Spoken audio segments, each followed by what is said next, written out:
제자가 되라 29번째 시간으로 일용할 양식 하나님 자원의 삶, 이런 제목으로 오늘 말씀 나누도록 하겠습니다. 한 해가 가고 또 새로운 한 해가 되었죠. 우리 보통 이때쯤 되면 여러 가지 계획도 세우고 목표도 정하고 이렇게 우리가 하잖아요. 목표도 세우고 계획도 정말 필요하죠. 근데 이러한 목표를 자세히 세우다 보면 어떤 때는 약간 부담도 되고 또 마음이 불안해지는 경우도 있죠. 왜냐하면 미래를 생각해 보니까 내가 별로 준비한 것도 없는 것 같고, 또 때로는 더 많은 것을 올 한 해에 확보하기 위해서 어떻게 살아야 될지 이런 생각을 많이 하기 때문에 그렇죠. 오늘 주기도문은 우리에게 그 제자가 어떻게 살아야 하는지, 특별히 새해를 시작하는 이 시점에 하나님의 백성이 어떻게 사는 것이 가장 좋고 가장 완전한 길인지를 우리에게 가르쳐 주고 있어요. 그러니까 현실을 모르는 이상론이 아니라 하나님 나라 백성의 가장 완전한 삶이 무엇인지를 우리에게 정말 잘 보여주는 장면입니다. 그러니까 오늘 우리가 살필 부분은 주기도문을 시리즈로 이렇게 살폈는데, 일용할 양식을 주옵소서라는 부분입니다. 이 기도는 단순히 먹을 것을 충분히 채워주세요 라는 기도가 아닙니다. 이 기도는 앞에 기도와 연결해서 볼 때 하나님의 백성, 그러니까 하나님 나라의 통치 아래 들어가는 사람의 정체성 선언이라고 할 수 있습니다. 즉 스스로 하나님 노릇할 수 있다는 마귀의 유혹에 넘어감으로 결핍에 빠진 아담처럼 살지 않겠다는 결단이고, 동시에 하나님을 왕으로 섬기면서 생명이신 하나님의 공급으로 살겠다는 제자도의 고백이라고 말할 수 있습니다. 제자도의 고백. 본문 중심으로 해서 우리가 이제 깊이 좀 더 묵상해 보는데 몇 가지를 살펴보기 원합니다. 첫째, 그 세 가지 하나님 청원과 일용할 양식을 구하는 것은 분리되지 않습니다. 그러니까 세 가지 하나님 청원과 좀 덜 울리게 해보세요. 세 가지 하나님 청원과 일용할 양식을 구하는 것은 분리되지 않습니다. 그러니까 주님이 가르쳐 주신 기도는 통으로 이해하는 게 되게 중요해요. 그러니까 연속선상에서, 그러니까 이름이 거룩히 여김을 받으시오며 나라가 임하시오며 뜻이 하늘에서 이루어진 것 같이 땅에서 이루어지이다. 이 기도는 하나님의 영광이 드러나고 하나님의 통치가 임하고, 그 다음에 하늘에서 하나님의 뜻이 완전한 것처럼 이 땅에서 이루어지기를 원합니다 라는 기도잖아요. 근데 이건 한마디로 말하면 하나님의 나라를 구하는 기도예요. 종종 사람들은 이렇게 분류하더라고요. 이 앞에 세 가지 기도는 거룩한 기도고, 그 다음 일용할 양식을 주옵소서, 우리 죄를 용서해 주십시오, 시험에 들게 하지 마십시오, 이 뒤에 세 가지 기도는 현실적인 필요를 채워달라는, 우리 문제 해결을 해달라는 그런 기도라고 분리하더라고요. 그러나 그것은 합당하지 않습니다. 왜냐하면 하나님 나라 백성의 삶을 이 두 가지로 나눌 수 없기 때문에 그렇습니다. 죄송합니다. 얘가 자꾸 밑으로 내려가가지고 이 두 가지를 서로 나눌 수가 없어요. 분리시킬 수가 없어요. 그러니까 하나님의 통치가, 그러니까 하나님의 이름이 높임을 받는 자리, 하나님의 통치가 우리 가운데 이루어지는 자리, 하나님의 뜻이 이 땅에 실현되는 자리, 이게 뭐예요? 그것도 하나님의 통치가 구체적으로 드러나는 자리잖아요. 이때 창조주의 공급은 자연스러운 일입니다. 하나님의 통치는 추상적 개념이 아니에요. 그 하나님의 통치는 오늘 우리 삶의 현장에서 하나님이 우리에게 아빠 노릇해 주시는 실제적인 삶입니다. 그리고 그 통치가 우리의 불안과 결핍 속에 들어올 때 무슨 일이 일어나느냐? 하나님의 생명으로 우리 삶에 넘치게 됩니다. 바꿔 말하면 살아 있게 하는 힘, 숨쉬게 하시는 은혜, 보호하심, 필요를 채우심, 이런 모든 은혜들이 하나님의 생명이에요. 하나님의 나라, 이런 이야기를 들으면서도 하나님의 나라가 통치가 우리에게 임했어, 그런데 나에게는 무슨 의미인가? 이 부분이 많이 가려져 있어요. 모를 때가 많아요. 그러나 그 생명의 아주 구체적인 표현, 그 하나님 나라의 통치가 실현될 때에 우리 가운데 나타나는 그 하나님 나라의 생명이 구체적으로 나타나는 실제적인 생명을 유지할 수 있는 실제적 표현이 일용할 양식이라고 말할 수 있어요. 그러므로 일용할 양식은 분류된 앞에 세 가지와 나누어 소원 목록이 아니라 내 일상의 영역에서 하나님이 통치하실 때 일어나는 삶의 결과라고 말할 수 있어요. 바꿔 말하면 하나님의 나라는, 통치는 영적인 영역에만 이루어지는 것이 아니고 오늘 저와 여러분의 삶의 모든 영역에 하나님이 통치하시고 다스리실 때 하나님이 우리의 필요를 채우시고 우리를 공급하시고 우리를 돌보신다는 사실을 보여주는 말씀이라는 거죠. 하나님의 자원으로 사십시다. 두 번째, 이 기도의 의미, 일용할 양식을 주옵소서라는 기도의 의미가 뭐냐? 여기 일용할이라는 말은 헬라어로 에피우시온이라는 단어인데요, 번역이 쉽지 않은 단어라고 그래요. 왜냐하면 그 의미하는 바가 매우 다양하기 때문에. 근데 그 중에 대체로 오늘 필요한 이런 의미, 오늘 필요한, 일용할이라면 오늘 필요한, 혹은 다가오는 날에 필요한, 혹은 하루의 몫을 주세요, 이런 의미예요.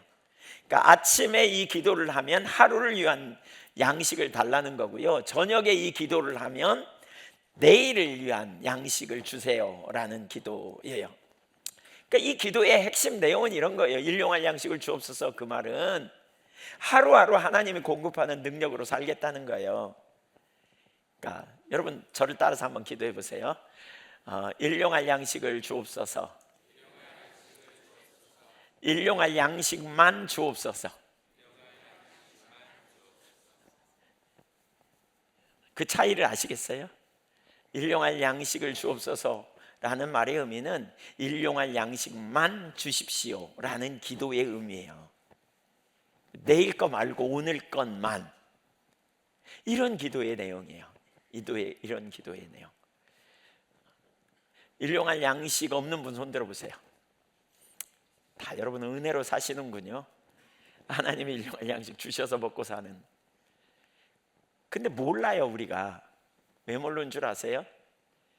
하나님이 베푸시는 양식, 일용할 양식을 하나님이 주셨다고 잘 생각 안 하거든요. 우리가 노력해서 얻었지. 그래서 우리는 되게 내일 게 없으면 염려하죠. 내일 아니라 뭐 1년 후에 먹을 것 없으면 염려하고 한 달 후에 염려하고, 우리는 되게 그렇죠. 사실 이 기도의 핵심은 이겁니다. 하나님, 제 인생을 하루 단위로 주님 손에 맡깁니다. 하나님, 제가 내일의 필요를 위해 오늘, 내일의 필요 때문에 오늘 불안감 속에서 살지 않겠습니다. 이런 기도의 내용이에요. 그래서 이 기도의 내용은 세 가지의 의미를 찾을 수 있는데요, 첫째는 신앙 고백적 기도입니다.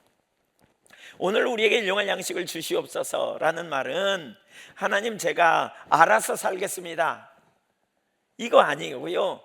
하나님이 저의 공급자요, 저의 생명이십니다. 하나님이 주시는 만큼 제가 살 수 있습니다 라는 신앙 고백이라는 거예요. 하나님이 아빠 노릇 해주셔서 저에게 먹이시는 만큼 제가 살 수 있습니다 라는, 은혜로 저에게 공급하시는 만큼 제가 살 수 있습니다 라는 고백이에요. 이게 제자의 신앙입니다.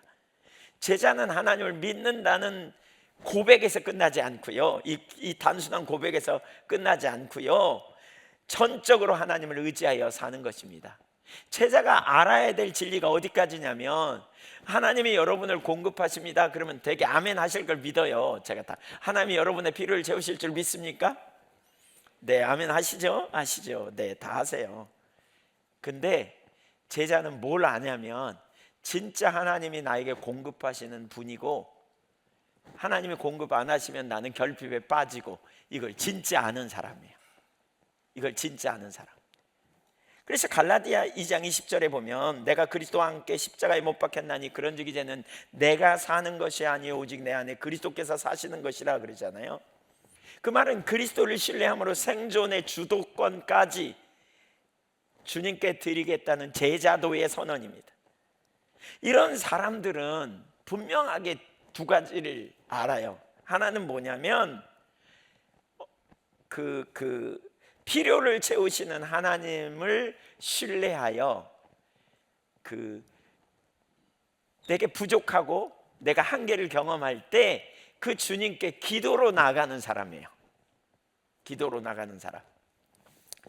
그 다음을 들어봐야 이게 무슨 말인지 더 잘 아는데, 내가 할 수 있는 일과 할 수 없는 일 있잖아요. 여러분 할 수 있는 일과 할 수 없는 일이 있잖아요. 할 수 없는 일이 있을 때 우리는 하나님의 은혜가 필요하죠. 하나님의 공급이 필요하죠. 그러니까 그 공급을 위해 하나님께 기도하는 사람, 이런 사람이에요. 그러니까 문제가 있을 때 뒤집어지고 낙망하는 게 아니고, 문제가 있을 때 하나님을 의지하여 필요를 채워달라고 구하는 사람. 반대로 이 사람의 또 다른 한 면을 보면, 이 사람의 다른 한 면은, 그러니까 매일의 생존이 하나님이 공급하시는 은혜인 것을 알아요. 제가 아까 오늘 먹을 것이 없는 분 손 들어보세요 그랬잖아요. 여러분 먹을 것이 있어요? 그러면 이걸 하나님의 은혜인 것을 진짜 깨닫는 거죠.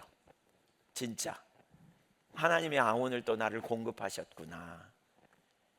아니 입술로만 그런 게 아니라 밥 먹으면 그냥 하나님이 음식 주셔서 감사합니다 이렇게 말하지만 속으로는 내가 돈 벌어서 먹었지. 우리 이렇게 생각하기가 얼마나 쉬워요? 근데 진짜 제자도, 참 제자는 이런 신앙 고백을 우리가 하게 된다면, 일용할 양식을 주시는 분이 누구다? 하나님이시다. 내가 하나님이 주시는 양식으로 산다는 걸 알기 때문에 매일매일의 삶에 감사와 기쁨이 있는 삶을 살게 된다는 거죠. 그래서 이 고백을 하는 거예요. 한번 따라서 하십시오. 일용할 양식을 주옵소서. 이 의미가 포함되는 거예요. 주님, 저는 주님이 하루하루 주시는 그 양식으로 사는 자입니다.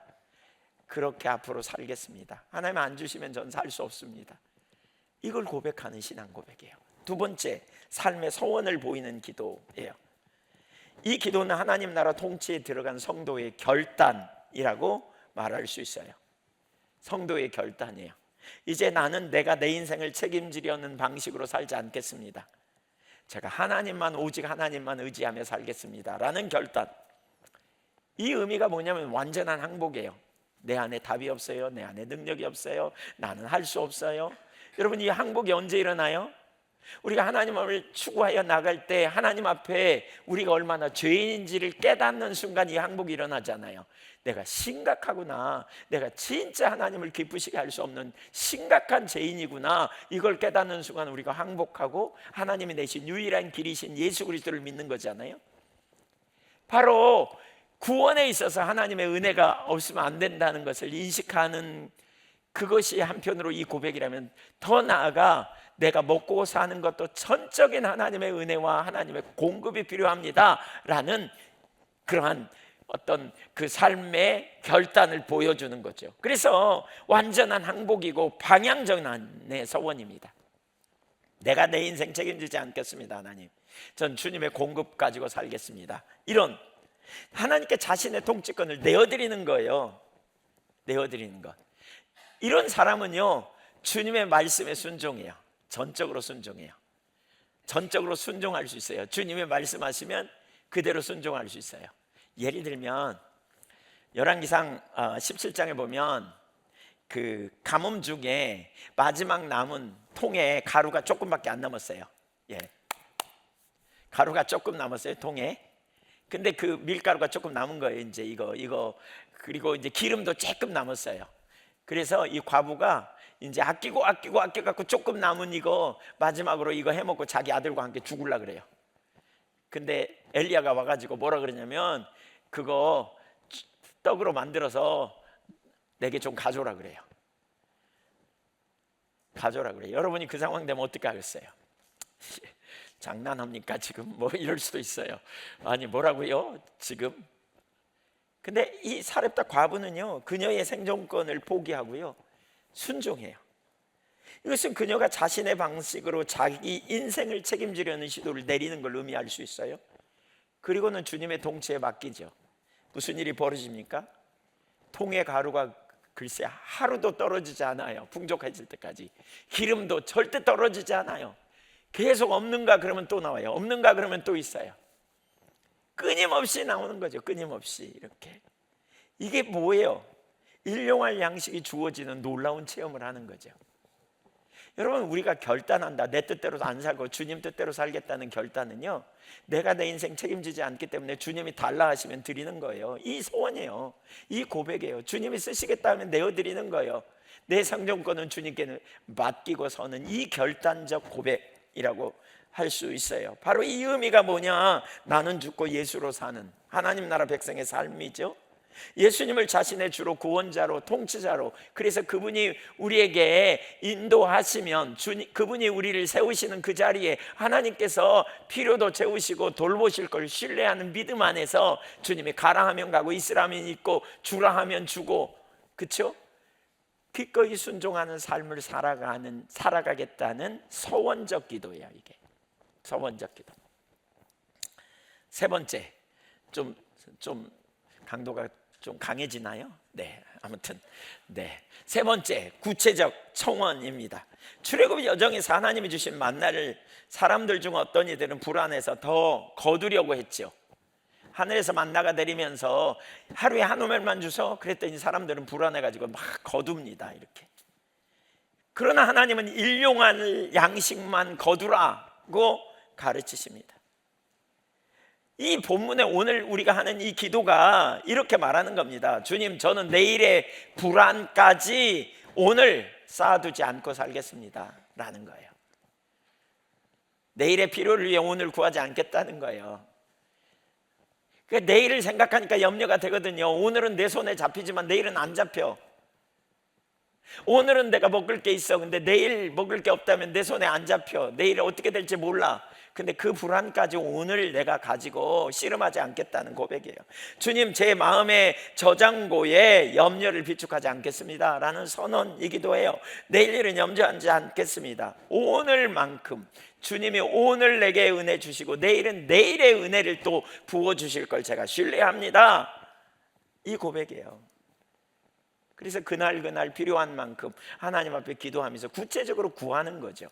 구체적으로 하나님께 필요를 구하고 체험받기를 구하고 나아가는 자발적 고백이에요. 그래서 이 기도를 하는 사람은 필요를 어쩌다 한 번씩 구하는 게 아니고 그냥 안 구해도 주실 줄 이런 게 아니고 필요를 구하는 거예요. 구체적으로 청원하는 거예요. 하나님이 오늘 필요를 오늘 채워주실 것, 또 내일 필요를 내일 채워주실 것, 그리고 아침에 일어나서 그렇게 기도하고 인도하시고 돌보시고 신뢰하는 이러한 기도를 통해 주님과 동행하는 삶을 살아가는 것이죠. 세 번째, 두 가지 삶의 대조. 아담적 삶 대 은혜로 공급된 만나로 사는 삶. 오늘 이 기도가 우리 신년 첫 주잖아요. 이 기도를 통해서 우리가 반드시 스스로 돌아봐야 될 게 있어요. 직면해 봐야 될 게 있어요. 그게 뭐냐면 우리가 어떤 삶을 살아야 하는지 분명히 하도록 촉구하고 있어요. 아담의 방식의 삶을 살 것인가, 아담적 삶, 타락한 아담이 타락하기 전과 이후는 다르잖아요. 타락 이후의 아담적 삶, 아니면 은혜로 주어진 만나의 방식으로 살 것인가 하는 거죠. 아담의 방식으로 사는 것과 은혜로 주어진 만나의 방식의 삶은 뿌리와 주인이 완전히 다른 삶이에요. 다른 삶. 첫째, 그 밑에 첫 번째, 아담적 삶, 자기 확보로 버티는 삶입니다. 창세기 3장 19절을 보면 이런 표현이 있습니다. 같이 읽어볼까요? 시작. 내가 흙으로 돌아갈 때까지 얼굴에 땀을 흘려야 먹을 것을 먹으리니 내가 그것에서 취함을 입었음이라.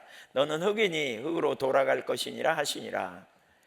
여러분, 그러니까 아담이 타락한 이후에 하나님이 주신 말씀 중에 하나가 얼굴에 땀을 흘려야 먹고 살 거다 얘기한 거잖아요.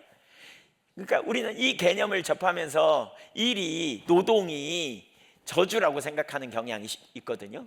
근데 사실 노동은 저주가 아니에요. 왜냐하면 타락 이전에도 하나님이 노동을 주셨거든요. 노동은 매우 신성한 것이고요. 그러니까 하나님도 일하셨잖아요. 하나님도 일하셨어요. 흙으로 사람을 지으시고, 그렇죠? 엿새 동안 일하셨어요. 제7일은 안식일이니 쉬리라 그러셨잖아요. 그러면서 인간에게 일은 신성한 것이고 일은 놀라운 축복이에요. 근데 여기 타락 이전의 일은 뭐냐면, 타락 이전의 노동은 하나님과 동역자로서 그 문화 창조, 또 생육하고 번성하는 거, 이거 다 하나님의 일하심인데 우리가 그 동역자로 함께 일하는 것이라고 할 수 있어요. 그래서 이 일은 매우 신성하고 매우 소중한 거예요.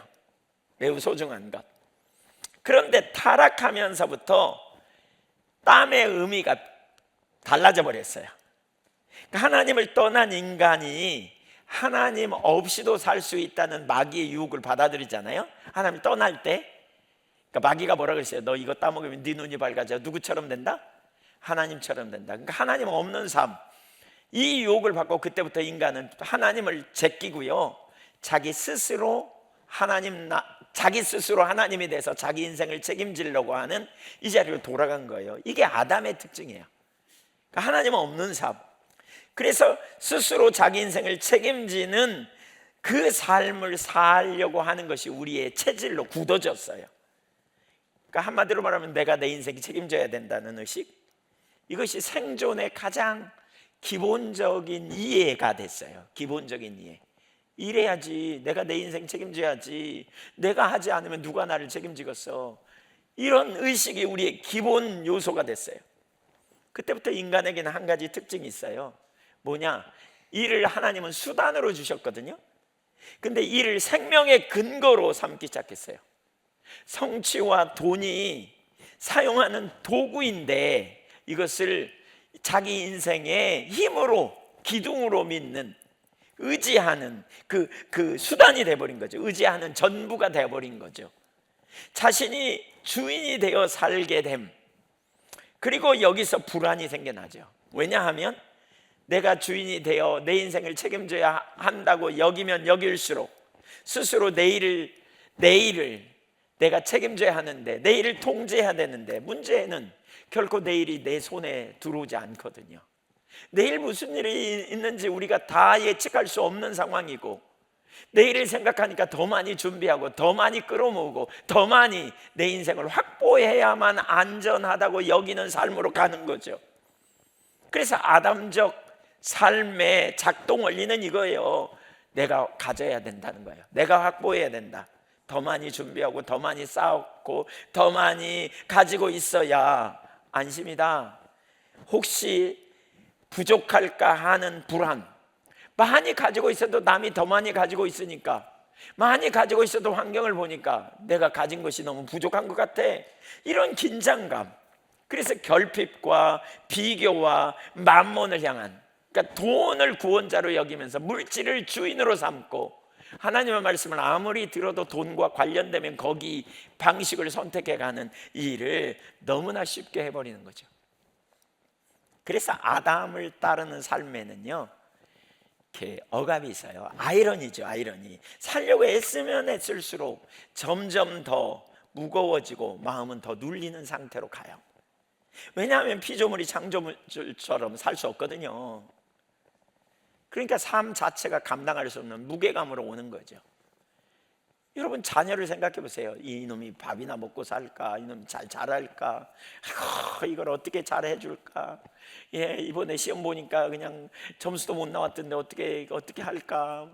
수도 없는 문제가 우리 속에 있잖아요. 자녀들 먹고, 건강 문제, 환경 문제, 우리 얼마나 많은 여러 가지 문제가 있습니까? 여기서 한 가지를 분명히 해야 돼요. 불안이 올라오는 것 자체가 죄는 아니에요. 그렇죠? 인간은 연약하고 현실이 거칠기 때문에 우리는 불안할 수 있어요. 누구에게나 찾아올 수 있어요. 다만 문제는 그 불안을 붙들고 아담적 삶은 내가 그 불안 가운데서 내 인생을 책임지려는 방식으로 끌고 가는 것의 문제예요. 그러니까 불안한 현실이 있을 때 내가 책임지려고 하니까 우리는 뭐예요? 계속 염려가 나오는 거죠. 계속 무리하게 되는 거죠. 왜? 내가 내 인생을 책임지고 내가 풀어가려고 하니까 내가 해서는 안 될 방법을 막 쓰는 거죠. 비정상적인 방법. 어디 가서 복권이 하나 긁어볼까 뭐 이런 생각하고요. 예. 어떻게 누가 뭐 돈 많이 벌 수 있다 그러면 거기에 눈이 휙 돌아가가지고 그냥 사기 당해가지고 더 어려움을 당하기도 하고, 자기가 자기 인생을 책임지려는 이 의식, 불안은 단순한 감정이 아니고요, 우리가 하나님께 맡기지 못하면 내가 내 인생을 책임지려고 할 때 불안은 주인이 돼요. 우리 주인이 돼서 우리를 끌고 가요. 불안하지 않으려고 해도 불안하고 염려하지 않으려고 해도 염려되는 삶으로 계속 가게 되죠. 결국 아담적 삶은 이런 고백을 우리에게 하게 해요. 오늘은 안전해도 내일은 모르겠다.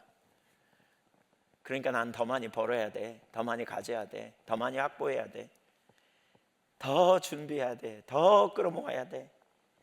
그러나 오늘 바로 그 지점에서 하나님이 아닌 내가 생명의 근거가 되어버리는 경험하게 되고요, 그렇게 될 때 우리는 불안하고 초조하고 염려가 끊어지지 않아요. 염려를 맡겨라 아무리 말해도 안 돼.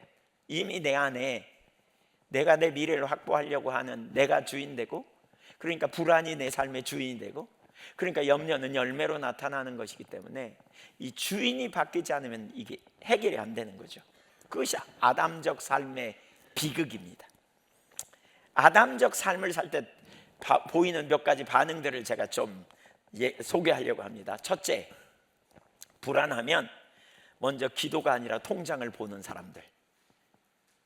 마음이 불안하면 내가 돈 얼마 갖고 있나, 재산 다 점검해보고 내 미래를 책임질 수 있을까, 이거 보는 사람들.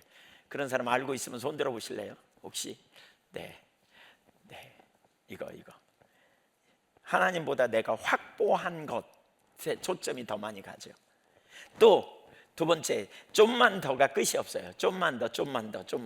돈이든 성과든 스펙이든 채워도 만족이 오래 가지 않아. 그러니까 조금만 더.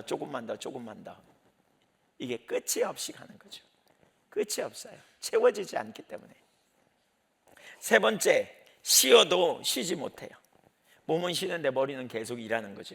계산하고 걱정하고 연민에 빠지고 낭망하고 자유함이 없는 거죠. 이게 아담적 삶을 가지고 있기 때문에 그래요. 넷째, 실패가 곧 자신의 존재 가치가 돼요. 일이 안 풀리면 자신은 끝났다고 생각하고 자기에 대하여 비관하는 태도를 갖는 것. 다섯 번째, 가족들도 피곤하게 만들어요. 통제해요. 왜? 그러니까 배우자, 자녀가 잘 되어야 내가 안심하니까. 그래서 염려가 끊어지지 않죠. 불안이 우리 속에서. 그래서 잔소리하고 간섭이 되게 많아지는 거예요. 내가 내 인생 책임진다고 하니까. 여러분, 우리가 우리 자녀들에 대해서 얼마나 많이 그럽니까? 얼마나 많이 우리가 염려하고 그렇습니까? 이 아담적 삶에서 안식요 없어요. 아담적 삶이 해결되지 않으면 믿음 안 사라져요. 믿어줘야지 내가 내 인생을 책임지는 자리에 여전히 머물러 있는데, 주인이 바뀌어야 된다니까요. 내가 주인이 아니고 하나님이 주인이고요, 나는 그걸 내어 맡기는 자리로 가야 되고요. 여섯 번째, 남이 잘 되면 축하보다 비교가 먼저 나와요. 나는 뭐지? 일곱 번째, 나눔이 아까워지고 움켜쥐는 게 기본이 돼요. 절대 안 나눠요. 꽉꽉 움켜쥐고 싸놔야 된다. 여덟 번째, 오늘이 사라지고 내일만 삽니다. 오늘 감사할 게 있어도 오늘을 즐기지 못합니다. 내일 걱정이 오늘의 마음을 다 먹어버립니다. 오늘 기쁨이 없습니다. 오늘 만족이 없습니다. 오늘 자유함이 없습니다. 여러분, 혹시 예수 믿으면서 이런 삶이 여전히 여러분의 삶이 아닙니까? 그 삶이 내려져야 돼요. 대체돼야 돼요. 뭘로요? 하늘의 만나로. 하늘의 만나를 체험하는 그게 은혜로 주어지는 두 번째 만나로 사는 삶입니다. 이 기도의 배경을 가장 잘 보여주는 부분이 출애굽기 16장에 만나를 주시는 장면이죠. 이스라엘 백성들이 애굽에서 나올 때 식량을 좀 준비했겠죠. 근데 광야길을 가다 보니까 먹을 게 똑 떨어져 버렸네. 그게 뭐 뭐 어마어마한 양 사람들이 먹는 거잖아요. 그러니까 먹을 게 똑 떨어져 버렸어. 그래갖고 이제 먹을 게 없어. 그러니까 이제 그 모세에게 와가지고 먹을 게 떨어졌다 그랬더니 모세가 하나님께 기도할 때 하나님께서 만나를 주시겠다 이렇게 말씀해요. 16장 4절 보세요. 그때에 여호와께서 모세에게 이르시되, 같이 읽어보죠. 보라, 내가 너희를 위하여 하늘에서 양식을 비같이 내리리니 백성이 나가서 일용할 것을 날마다 거둘 것이라. 이같이 하여 그들이 내 율법을 준행하나 아니하나 내가 시험하리라. 율법대로 사는지 안 사는지 내가 시험하겠다 이러죠. 출애굽받은 이스라엘 백성들에게 그야말로 위기가 온 거죠. 식량이 똑 떨어졌으니 어떡해요. 근데 하나님께서 식량을 주시겠대요. 근데 어떻게 주느냐, 성경 구절 올려줘 보세요. 어떻게 주느냐, 하늘에서 비가 내리듯이 주신다 그랬어요. 한마디로 말하면 많이 주겠다 그런 거예요. 근데 많이 주면, 많이 거두면 그래도 며칠 동안 안심이잖아요. 근데 얼만큼 주시라고요? 여기 일용할 것을 날마다. 그러니까 하늘에서 많이 내렸는데 하루분만 주시라는 거예요. 하루분만. 그게 쉽지 않은 거죠, 이게. 예, 쉽지 않은 거예요. 아니 많이 있으면 그러면 주워다가 살짝 좀 이렇게 어디다 감춰놓고 그리고 좀 아껴 먹으면 어떨까? 아니에요. 해만 뜨면 싹 녹아버려요. 그리고 어디다 감춰놨는데 아침에, 그 다음날 아침에 일어나 봤더니 곰팡이가 났어. 구더기가 실었어. 먹을 수가 없어요. 그러니까 결국 매일매일 주워야 되는 상황이에요. 그것도 해가 뜨기 전에 일찍 나가서, 해가 뜨면 다 녹아버리니까, 눈처럼. 왜 하나님이 이렇게 하실까요? 왜 하나님이 좀 한 달치 아니면 최소한 일주일치라도 좀 주시면 미리 얼마나 좋겠어요. 근데 매일매일 하루분만 주려, 하루분만. 우리 인간은 누구나 본능적으로 미래를 대비하려는 마음이 있잖아요. 내가 뭔가 많이 가지고 있으면 안정감을 갖죠. 그런데 없으면요, 먹을 게 없을 때는 얼마나 불안해요. 그때 뭔가 먹을 게 있다, 그것도 조금 있는 게 아니라 많이 있다. 근데 하루분만 주스라고 하면 하루분만 주술 사람이 있겠어요? 어쩌면 모세는 하루분만 주었을 거예요. 그렇게 믿습니다. 여호수아와 갈렙도 그랬을 것 같아요. 여러분 어떠세요? 여러분 같으면 어떻게 했어요? 그런 상황에 어떻게 하겠냐고요? 하루분만 주셨을까요? 진짜 하나님 할렐루야, 하루분만 딱 주워갖고 다 먹어치우고 내일 일은 내일이 염려할 거다, 처음부터 이렇게 되지 않았을까요? 여기서 우리가 중요한 한 가지를 봐야 돼요. 일용할 양식을 하는 기도는요, 그냥 이루어지는 게 아니에요. 그래서 하나님이 우리를 다루세요. 빚어가세요. 훈련시키신다고요. 훈련시키세요. 하나님은 당신의 백성들이 오직 하나님만 의지하는 삶을 살도록 우리를 연단하시는 거예요. 훈련하는 거예요. 하나님이 훈련하신다. 여기 그랬잖아요. 시험하신다. 말씀을 듣는지 안 듣는지 시험하신다. 이건 바꿔 말하면 뭐냐면 하나님이 믿음으로 하나님께 반응하고 사는지 자기를 의지하고 사는지 훈련시킨다는 거예요. 그 얘기예요. 바로 그 뒤에 나오잖아요. 신명기 8장 3절 보세요. 너를 낮추시며 너를 줄이게 하시며 또 너도 알지 못하며 내 조상들도 알지 못하던 만나를 너에게 먹이신 것은 사람이 떡으로만 사는 것이 아니요 여호와의 입에서 나오는 모든 말씀으로 사는 줄을 알게 하리 하심이라. 근데 제가 한 단어를 안 읽었어요. 네가 알게 하려고, 너 알게 하려고, 너 가르치려고, 너 교육시키려고, 그 말입니다. 하나님이 이스라엘 백성들을 어디로 인도했다고요? 8장 3절 다시 보세요. 처음에 너를 낮추시고 줄이게 하시고. 이게 뭐예요? 하나님이 어떤 프로그램을 만들어 가지고 이스라엘 백성들을 그리 데리고 갔어요.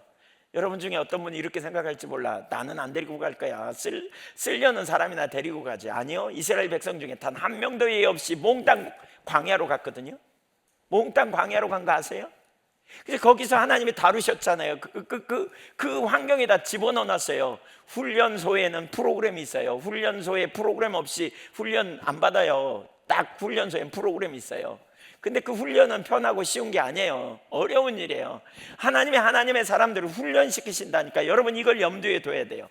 그 중에 하나가 뭐냐, 제가 볼 때 기본적으로 세 가지를 하나님이 하세요. 그 중에 하나가 뭐냐면 주신 범위 안에서 사는 훈련을 시켜요. 주신 범위 안에 사는 훈련. 이 삶을 살게 하려고, 일용할 양식으로 산 삶을 살게 하려고. 하나님 몽땅 주면서 네 맘대로 써라 이렇게 하지 않아요. 하나님이 어떤 때는 조금만 주세요. 그럼 왜 조금만 줄까요? 왜 하나님이 조금만 줄까요? 사랑하는 아들을, 사랑하는 딸을 왜 조금만 줄까요? 훈련시키는 거예요. 주신 범위 안에서 사는 훈련. 근데 우리 인간은 그렇게 못 살거든요. 그렇게 안 살고 싶어 하죠. 그러니까 이 수단 방법 안에서 어떻게든지 확보해서 그냥 몽땅 어떻게 해보려고, 안 되면 빚이라도 얻어갖고 몽땅 해서 그냥 먹고 그냥 나중에 뭐 하면 되지 뭐 이렇게 생각하기가 되게 쉽거든요. 근데 하나님의 소나기를 벗어나는 겁니다. 그거. 주신 범위 안에서 사는 훈련을 하나님 시켜요. 주신 범위 안에 우리가 사는 훈련. 그러면 뭐예요? 그런 훈련 안에 우리가 가면, 안 주시면 굶겠습니다 이런 자세로 가면 하나님이 공급하시죠. 이걸 체험하는 시간, 이게 뭐냐? 다하트예요. 체험적으로 주님을 아는 거죠. 근데 여기서 어떤 분은 이런 오해할 수 있어요. 그러면 일하지 않고 놀아도 하나님 다 먹이시겠구나. 그거 아니에요. 그거 아니에요. 보세요. 하나님이 다루실 때는요, 그 환경으로 인도하는데, 이스라엘 백성들이 일할 줄 몰라서 일 안 했겠어요? 일해야 안 통하는 환경으로 집어넣는 거예요. 광야에서는 농사를 지을 수도 없고 어디 가서 빌려올 수도 없고 물이 있어갖고 물고기를 잡을 수도 없는 완전히 꽉 막힌 환경에, 일하도 아무것도 안 통하는 이런 환경에 하나님이 집어넣으시면 그 환경 속에서 우리가 일하기 싫거든 먹지도 말라 그랬어요. 가족의 필요를 위해 일하는 건 너무나 당연한 하나님 백성의 삶의 태도요, 자세이죠. 그런데 그러지 못한 환경, 그럴 수 없는 환경, 또는 일하지만 한계에 딱 갇혀있는 이 환경 속에 있을 때 우리는 철저하게 하나님을 경외함으로 이렇게 서는 훈련이 필요해요. 그런 환경 속에서 하나님, 제가 항복합니다. 제 힘으로 할 수 없습니다. 주님만 의지합니다. 그때 주님이 주시는 거예요. 주시면서 하루분만 먹으래, 하루분만. 이 훈련 시키는 거예요. 혹시 여러분 가운데 이런 훈련을 하나님이 하시겠습니까? 훈련 잘 받으시면 그 다음에 이 삶을 살아요. 이 삶. 내가 없어도 안 시켜요. 왜? 주실 거니까. 내일 없어도 오늘 하나님 필요를 채우실 거니까 담대해요. 왜? 하나님이 내일 일을 내일 책임지실 거니까. 이 믿음이 이 체험을 통해서 자라가는 과정이 있어요. 혹시 하나님이 우리에게 그런 환경으로 인도하시는데 피하고 도망가고 이렇게 해서는 안 돼요. 제가 보니까 하나님이 행하시는 것 중에 또 중요한 한 가지는, 여러 가지가 있지만 그 중에 중요한 한 가지는 관계 문제 같아요. 관계 문제. 우리는 관계에 중독 요소가 있어요. 저부터도 그렇지만 사람에게 인정받고 싶은, 잘 보이고 싶은 욕망이 있단 말이에요. 우리 속에 자꾸 사람이 나를 칭찬해주고 인정해주면 좋아요. 근데 어느 날 나를 인정 안 해주고요, 나를 좋아해주지 않아, 왕따 당하는 것처럼 느껴질 때가 있어. 그러면요 너무 속상하죠. 너무 속상해요. 너무 화내요. 그러면 어떻게 인정 잘 받기 위해서 또 노력해, 막 잘 보이려고. 근데 안 해줘. 그런데 하나님이 이 문제를 다루신단 말이에요. 어떤 때는요 하나님이 그 모든 관계를 끊을 때가 있어요. 사람들로 인하여 오해도 받고 혼돈도 경험하고 사람들로 인하여 괜히 이해할 수 없는 어려움이 오기도 해요. 왜 그런 줄 아세요? 왜? 하나님보다 사람하고 더 친해지니까 그래요. 사람에게 더 내 삶에 영향력을 행사하거든요.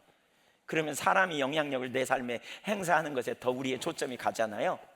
그러면 우리가 주님 못 따라가요. 주님 안 따라가요. 사람의 휘둘리기 때문에, 사람 눈치 보기 때문에. 근데 이렇게 되면 어디까지 간 줄 아세요? 하나님은 우리가 하나님을 사랑하고 이웃을 사랑하라 그러잖아요. 근데 이웃을 사랑하되 어떻게 사랑해야 돼요? 하나님의 사랑으로 사랑해야 돼요. 이건 제가 체험적 경험입니다. 제가 사람에게 눈치 보고 사람에게 자꾸 신경 쓰고 이러다 보니까 안 자라더라고요, 제 신앙이. 이런 상태에는 누군가를 섬기잖아요. 내가 누군가를 막 기쁨으로 섬겼어. 근데 저 사람이 나한테, 내가 이만큼 섬겼는데 나한테 잘 안 해. 그러면 시험 들어요. 뭐 저런 인간이 다 있어. 그러면서 확 분노가 올라오고요, 막 시험이 들어요. 시험이 들어요. 그러니까 섬김도 조건을 달고 섬기는 거죠. 내가 이렇게 섬기면 저 사람이 내 편이 될 거고 나한테 잘해줄 거고, 이런 조건이 돼요. 근데 이 문제가 정리되잖아요. 하나님이 사방을 막으시고 우리로 하나님만 보게 하는, 하나님과 개인적인 관계를 갖게 하는 이 일이, 이런 시간을 갖게 되고, 그래서 하나님과 친밀해지면 사람의 볼로 안 우둘려요. 몰라줘도 돼요. 하나님만 아시면 돼요. 제가 하나님께만 발견되면 돼요. 이런 관계가 되어지면서 그 다음에 무슨 일이 있냐면, 이런 시간을 지나면 하나님이 그 사람 앞에서 나를 높여주는 경험을 하게 되고요, 이쯤 되면 내가 누군가를 섬길 때 흘려보내는 거지 돌아올 걸 기대하지 않아요. 절대 기대하지 않아요. 그리고 혹시 돌아올 수도 있지만 안 돌아와도 이만큼도 섭섭해하지 않아요. 그냥 축복하고 나는 주님의 사람으로 주님의 일을 했다, 이렇게 가요. 그러니까 이 문제가 다뤄지지 않으면 진짜 이웃을 섬기는 거요, 제대로 섬기는 거 잘 안 돼요. 하나님과 개인적인 교제가 안 되면. 왜 하나님이 그런 문제를 가지고 우리를 다루시는지 너무너무 분명히 볼 수 있어요. 너무너무. 왜 하나님이 광야로 인도하시는지, 왜 하나님이 막다른 골목으로 집어넣으시는지, 그 환경을 만드시는지 그 속에서 하나님만 의지하고 하나님만 신뢰하는 법을 배우라는 거예요. 배우라는 거예요.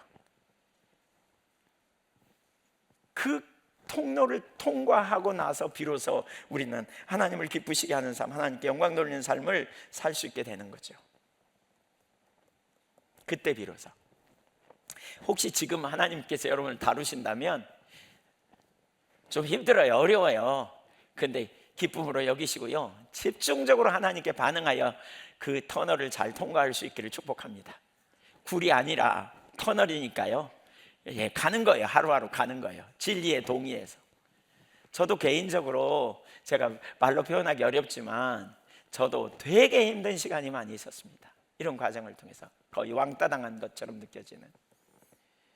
근데 제가 그 순간에 이 부분을 깨닫고 하나님 은혜를 구하고 집중적으로 하나님을 찾는 가운데 하나님과 더 친해졌어요. 그리고 났더니 그 다음에 하나님이 저를 사람들 앞에서 높여주시는 경험을 했어요, 제가. 그러고 그 다음에 사람들에게 휘둘리는 일이 확 줄어들더라고요. 사람들이 저를 쳐다보고 안 웃어줘도 아무렇지도 않아요. 사람들이 저를 인정 안 해줘도 아무렇지도 않아요. 잠깐 휘둘릴 수 있지만, 그러나 이내 괜찮아요. 주님 앞에 서면, 주님이면 충분하니까.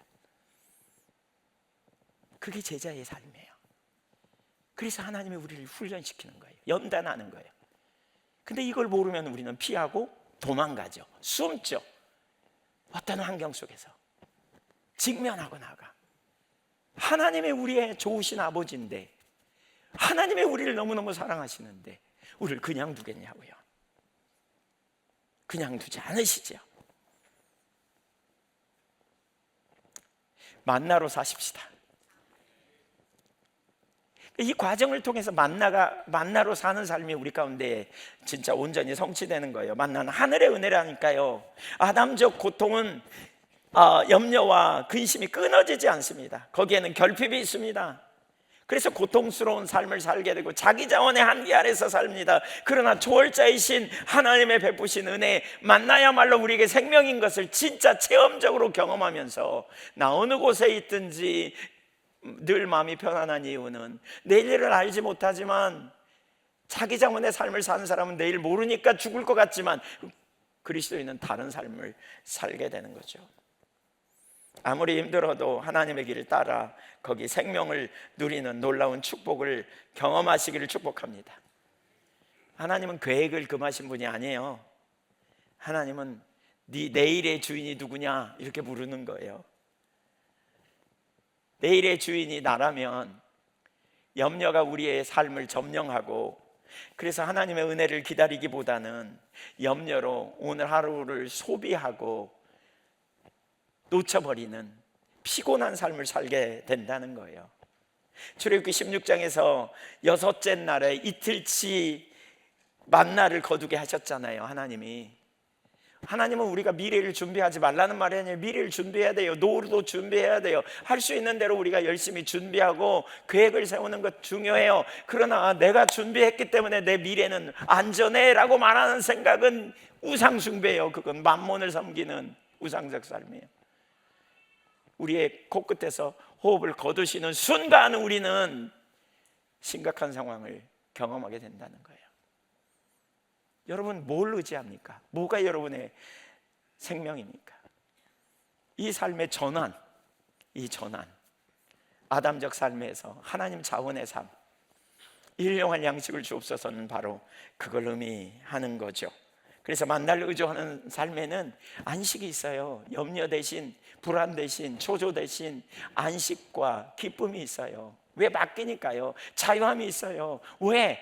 하나님이 우리의 보호자가 되시니까.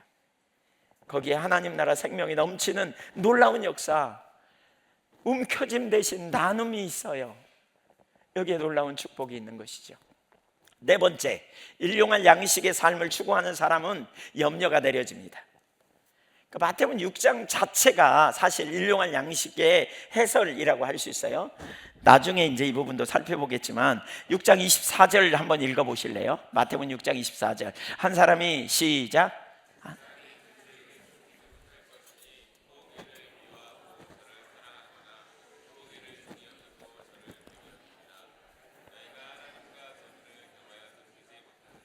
네, 하나님과 재물을 겸하여 섬길 수 없다 이렇게 하시는 건 뭘 얘기해요?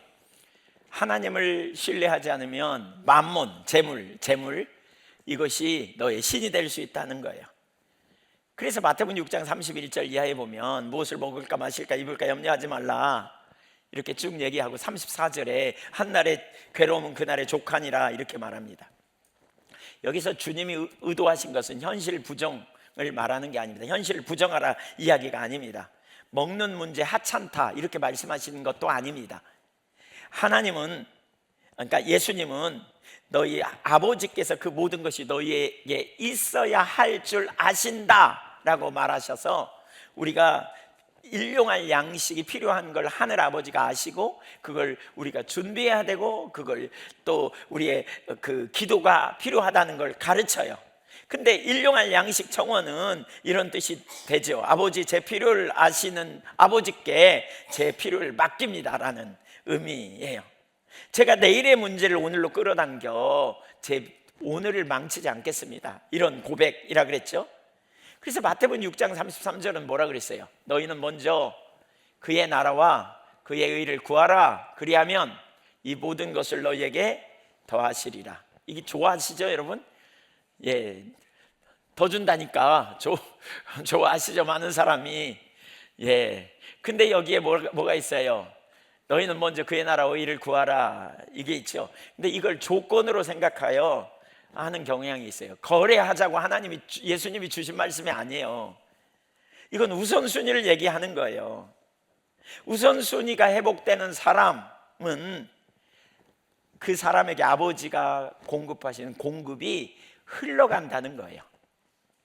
우리가 하나님의 나라와 하나님의 의를 구할 때 하나님의 통치가 우리 안에 이루어질 때 하나님의 공급이 우리의 삶에 흘러간다는 거예요. 삶의 모든 영역에. 이게 하나님의 생명으로 함께 하시는 역사의 결과인 것이지요. 이게 안식일적인 삶과도 연관이 있어요. 이게 왜 하나님이 6일 동안 일하고 하루 쉬시면서 그러잖아요. 이 안식일은 내 날이니 너희도 쉬어라 그러잖아요. 오늘 우리는 안식일을 주일로 여기죠. 예, 아담적 삶에서는 7일 동안 다 일해야 유익이에요. 돈 많이 벌 수 있잖아요. 열심히 일해서. 그렇죠? 근데 주님은 7일 중에 하루는 내 날이야 그러면서 안식일적인 삶을 의도하신 그 배경이 뭐냐면 하나님을 신뢰하며 살아라는 거예요. 제가 첫 목회지 전에 목회했던 그 교회에서 사람들이 전도되면서 한 가지 딜레마가 생겼어요. 그게 뭐냐면 주일 예배 드리는 것에 대한 딜레마예요. 그러니까 많은 사람들의 믿음이 테스트를 받는 거죠. 이제 농한기 때는 교회 오는 거 다 좋아요. 근데 이제 농번기가 되면 주일날 일하던 분들이 갑자기 이제 주일날 쉬고 예배 드린다 그러니까 엄청 이제 이게 보통이 아닌 거예요. 주일날이야 쉬는 자녀들 다 오라 그래갖고 일 시켜 먹고, 그러니까 주일날 일을 많이 한단 말이에요. 근데 쉬어야 되니까 얼마나 염려가 돼요. 근데 이분들이 차츰 은혜를 받고 믿음의 선택을 하고 주일날 일 안 하기로 작정하고 쉬고 이러면서 나중에 이분들이 공통적으로 뭐라고 고백한 줄 아세요? 평생 살면서 일 안 하면 죽을 줄 알았어. 근데 일 안 하고도 잘만 됩디다. 이게 이분들의 고백이에요. 하나님이 세우신 원리, 우리가 왜 주일을 주일되게 하나님이 7일 중에 하루를 내 날이라고 말하셨을까? 왜? 이게 뭘까요? 하나님을 내 인생의 주인으로 섬기는 거죠. 하나님이 우리의 생사를 주관하시는 분 되심을 인정하여, 그래서 우리가 구별되게 드리는 거예요, 주일을. 그래서 하루를 우리는 주일이라고 그러죠. 주님의 날이라고 그러죠. 예. 그래서 그날을 우리가 구별되게 하나님 앞에 드리는 것 되게 중요해요. 또 한 가지 11조의 문제도 마찬가지라고 저는 생각해요. 물질의 10분의 1을 왜 주님이 내 것이라고 말씀할까 하는 거예요. 왜 내 것이라 그럴까? 그거 네 마음대로 먹고 살아라 그러지. 하나님이 다 주신다고 우리가 고백하는데 왜 내 것이라 그럴까? 제가 이런 설교하면 어떤 분들은 헌금 많이 하라고 지금 그러는구나. 아니에요 여러분. 예, 그거 아닌 것도 아니네. 참 생각해 보니까 헌금도 하셔야 돼요. 많이 하셔야 돼요. 근데 제가 헌금 걷어내기 뜯어내기 위해서 이렇게 설교하는 것 전혀 아닙니다. 전 누가 얼마 하는지 보지도 않습니다. 근데 하나님의 생명이 흐르는 삶은 하나님께 우리의 미래를 맡기는 삶이라니까요. 근데 그 중에 하나님이 내신 두 가지는 저는 되게 중요하다고 생각해요. 주일 잘 지키는 거하고요, 주일을 지키는 거예요. 주님의 날이니까 아무리 힘들고 어려워도 주일을 지키려고 애쓰는 거, 이거 되게 중요해요. 왜? 하나님인 생명이니까. 또 11조 10분의 1을 하나님께 드리는 거, 이건 뭐예요? 믿음의 고백이에요. 우리가 제일 소중히 여기는 것 중에 하나가 물질이잖아요. 근데 그거 다 쓰면 내 생명이, 아담적 삶은 그거 내가 다 풍부히 누리고 잘 쓰는 것이 생명이라고 여겨질 수 있어요. 그게 아담적 삶이에요. 그러나 하나님을 의지하고 매일매일의 공급으로 산다고 여길 때 무엇이 우리의 진짜 믿음인가를 볼 필요가 있어요. 과거에 우리 지체 중에 어떤 가정에 되게 어려웠어요. 사업하시는데 제가 11조 안 하신다는 얘기를 듣고 찾아갔어요. 그리고 왜 11조 안 하냐고 그랬어요. 엄청 당황하셨을 거예요. 근데 우시더라고요. 우세요. 그러면서 어려워서, 제가 알아요. 진짜 어려웠어요, 가정이. 제가 그 몰라서 11조 하라고 그런 게 아니에요. 너무너무 사랑하고 회복되기를 원해서. 먹고 살지 않냐고. 먹는 거 10원도 100원도 1000원도 아무도 안 본다. 주님 앞에 하시라. 그게 회복의 길이다.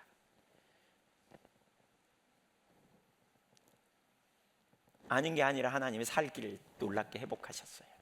그 이후에 진짜 그렇게 하셨어요.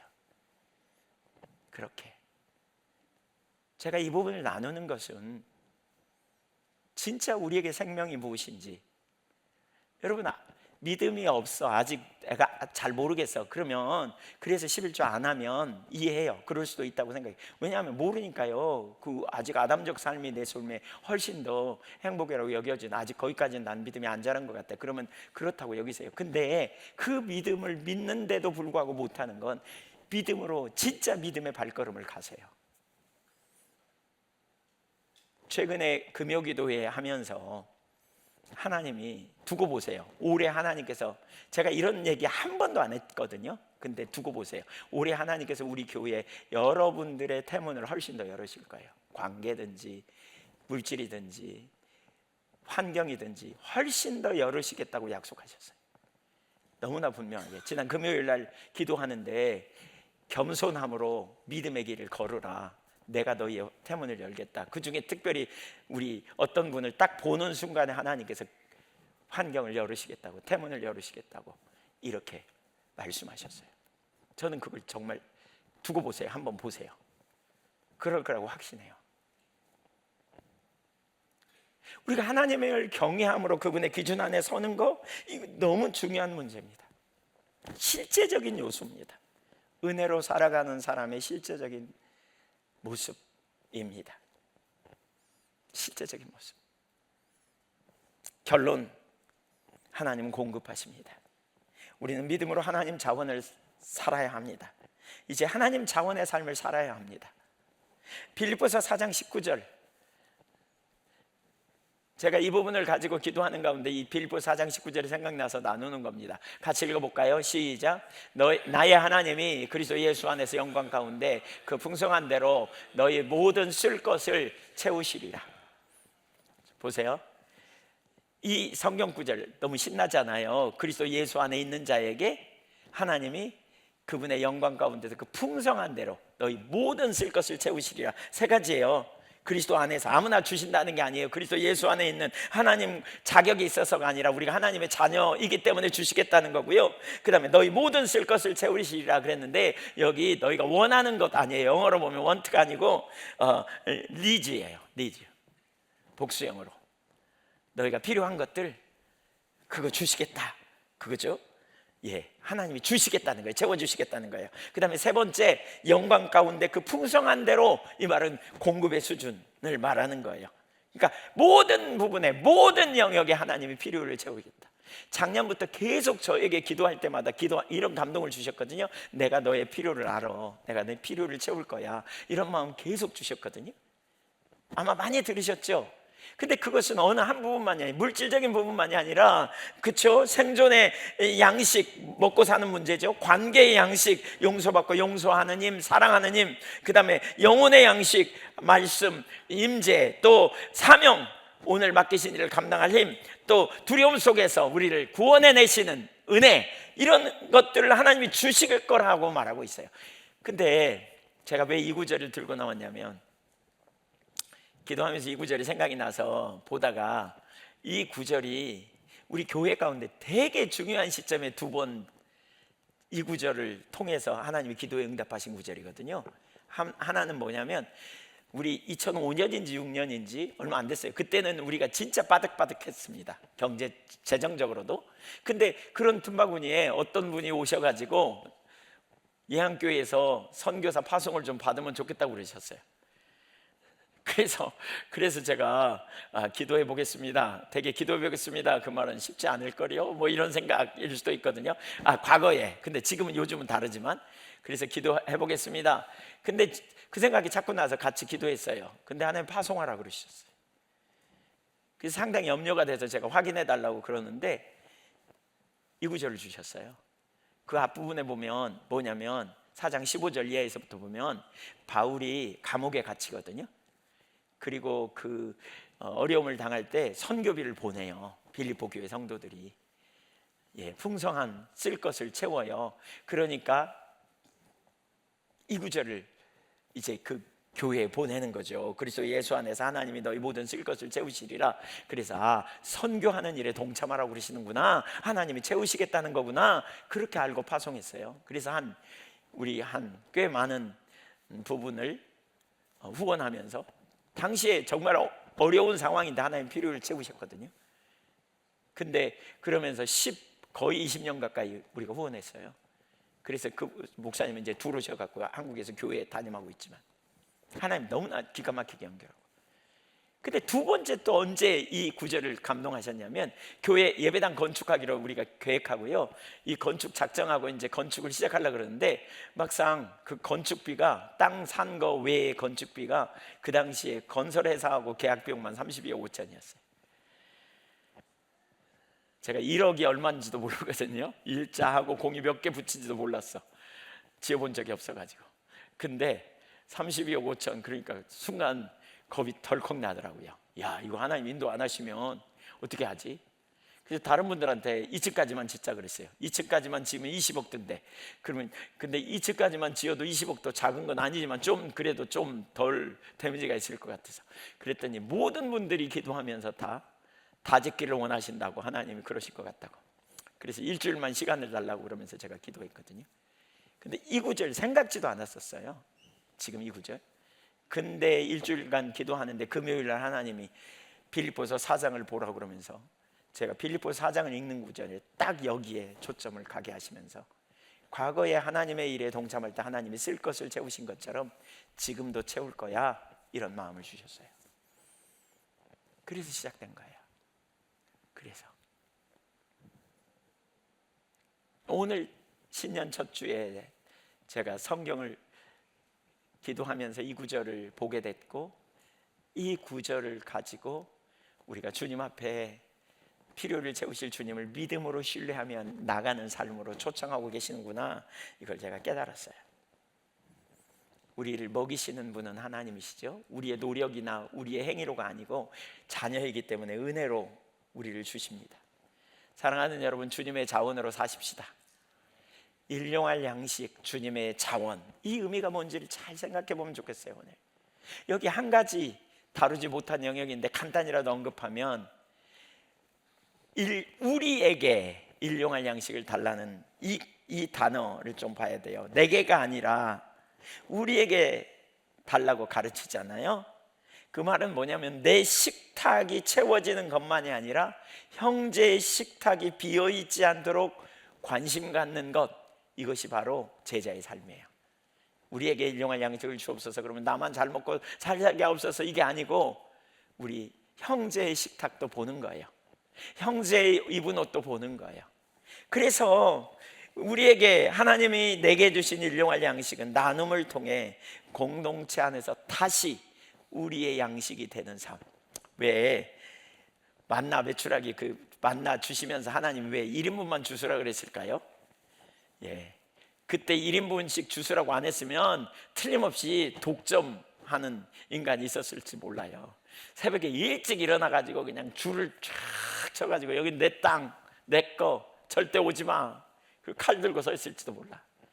그럴까봐 1인분만 주시라고 하셨나? 이런 생각이 들어요. 우리에게 일용할 양식을 주옵소서. 주님의 마음 느껴지죠? 이웃의 필요를 채우고 이웃을 섬기는 이 기도, 우리가 의미를 생각하면서 같이 한번 기도할까요?